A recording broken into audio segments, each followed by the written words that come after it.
Everyone, আসসালামু আলাইকুম। আশা করছি আপনারা ভালো আছেন এবং আলহামদুলিল্লাহ আমিও ভালো আছি। আসলে আমাদের প্ল্যানিং ছিল যে আমরা সৌদি আরবে যাব। সো ফাইনালি আগামী ১০ জানুয়ারি আমাদের ফ্লাইট, মানে এটা হচ্ছে আমার ফার্স্ট ইন্টারন্যাশনাল ট্রিপ হবে। বেশি এক্সাইটেড।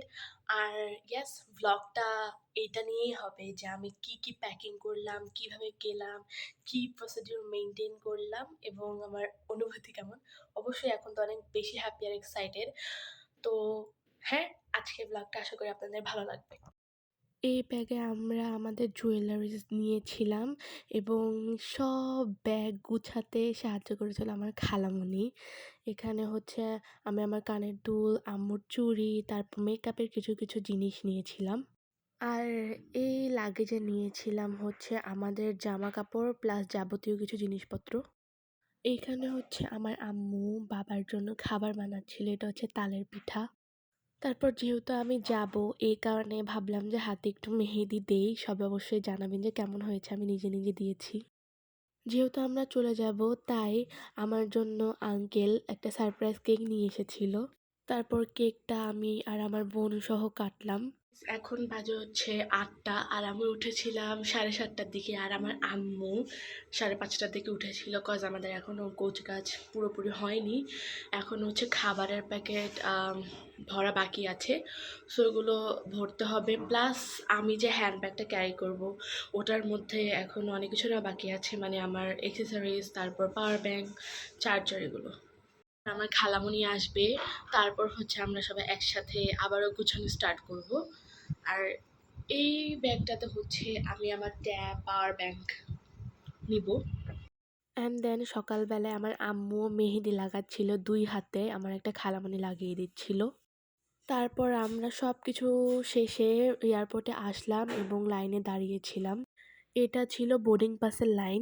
আমাদেরকে বিদায় জানাতে আমার খালামণি, আমার আম্মুর অনেকগুলো কাজিন, আমার নানা ভাই এসেছিল। তারপর আমরা এয়ারপোর্টের ভেতর প্রবেশ করলাম। আর এইখানে হচ্ছে আরেকটা লাইন হবে, সেটা হলো ইমিগ্রেশনের লাইন। এখানে অনেকগুলো লাইন ছিল, তাই আমরা বুঝতে পারছিলাম না যে কোন লাইনে দাঁড়াবো। কয়েকজনকে জিজ্ঞেস করার পর আমরা সঠিক লাইনে দাঁড়িয়েছিলাম। তারপর ফাইনালি অনেক ঘন্টা পর সব প্রসিডিওর পার করে আমরা প্লেনে উঠেছিলাম। অ্যান্ড দেন আস্তে হচ্ছে প্লেন ওরা স্টার্ট করে।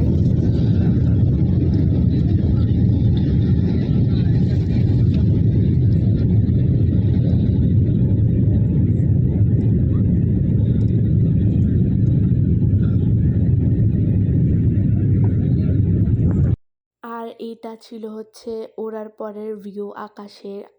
অনেক সুন্দর ছিল মাশাআল্লাহ।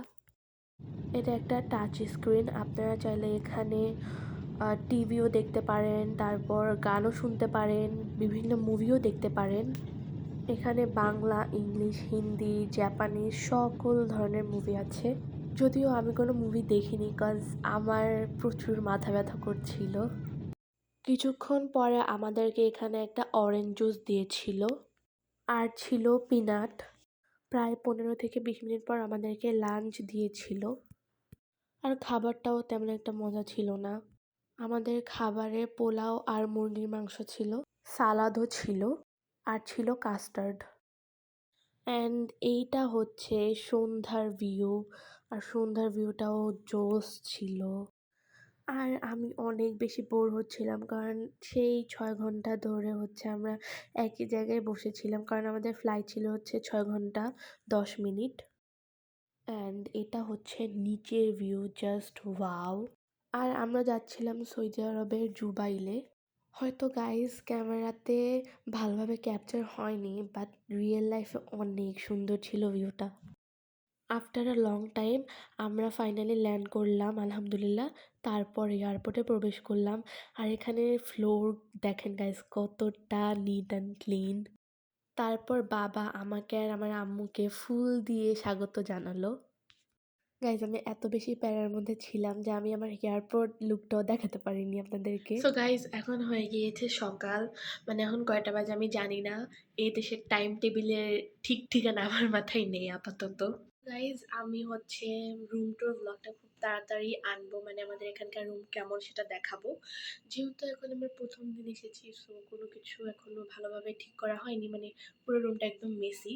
সো যখন সুন্দর করে গুছগাছ হবে তখন একটা ভিডিও বানাবো রুম ট্যুর। আজকের ব্লগটা ছিল এতটুকু পর্যন্ত। আশা করি আপনাদের সবার ভালো লেগেছে এবং পরবর্তীতে আরও ব্লগ আসবে ইনশাআল্লাহ। ততক্ষণের জন্য বাই, বাই।